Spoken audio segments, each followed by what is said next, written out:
వెలిగొండ ప్రాజెక్టును ప్రారంభించి జాతికి అంకితం చేశారు సీఎం జగన్. ఈ సందర్భంగా అద్భుతమైన ప్రాజెక్టు పూర్తి చేసినందుకు ఆనందంగా ఉందన్నారు. వెలిగొండ ప్రాజెక్టుతో దశాబ్దాల కల నెరవేరిందని, టన్నెల్లో ప్రయాణించినప్పుడు సంతోషంగా అనిపించిందన్నారు. మహానేత వైఎస్ఆర్ వెలిగొండ ప్రాజెక్టు శంకుస్థాపన చేశారు.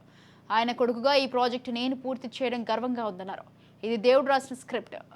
15.25 లక్షల మంది తాగునీటి సమస్యకు పరిష్కారం లభిస్తుందని తెలిపారు.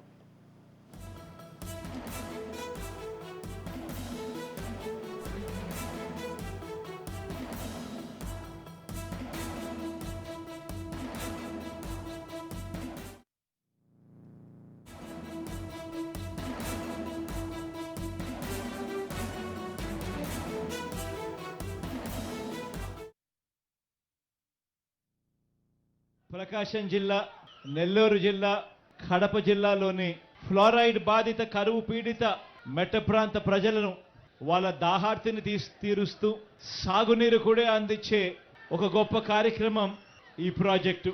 ఈ పూల వెంకట సుబ్బయ్య వెలిగొండ ప్రాజెక్టును అప్పట్లో నాన్నగారు, ఆ దివంగత నేత ప్రీతమ నాయకుడు రాజశేఖర రెడ్డి గారు ఈ ప్రాజెక్టుకు సంబంధించి ఆయన శంకుస్థాపన చేసి ప్రాజెక్టు పనులు మొదలు పెడితే ఈరోజు ఆయన కొడుకుగా 2 టన్నులను కూడా ఆయన కొడుకే పూర్తి చేయడం, ఆయన కొడుకే జాతికి అంకితం చేయడం నిజంగా ఇది దేవుడు రాసిన స్క్రిప్టే అని చెప్పడానికి ఇంతకన్నా వేరే నిదర్శనమే అవసరం లేదు.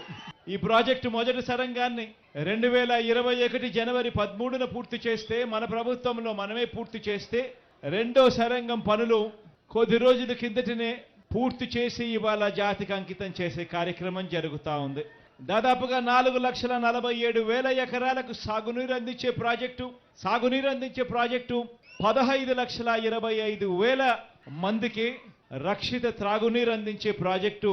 ప్రకాశం జిల్లాలోని 23 మండలాలు, నెల్లూరు జిల్లాలోని 5 మండలాలు, కడప జిల్లాలోని 2 మండలాలు, మొత్తంగా 30 మండలాల్లోని 15,25,000 మందికి త్రాగునీటి సమస్యకు పరిష్కారం చూపుతూ 4,47,000 ఎకరాలకు సాగునీటి పరిష్కారం చూపిస్తూ ఈ 2 సరంగాలు పూర్తి కావడంతో ఈ జూలై ఆగస్టు మాసంలో వచ్చే నీళ్లతో శ్రీశైలం నుంచి నల్లమల్ల సాగర్కు నీళ్లు తీసుకొని వచ్చి ఆ నల్లమల్ల సాగర్లో మళ్ళీ నీళ్లు నిండుతా ఉన్న సన్నివేశం ఈ జూలై ఆగస్టులోనే జరగబోతా ఉంది అని చెప్పడానికి సంతోషంగా ఉందని సందర్భంగా తెలియజేస్తా ఉన్నా.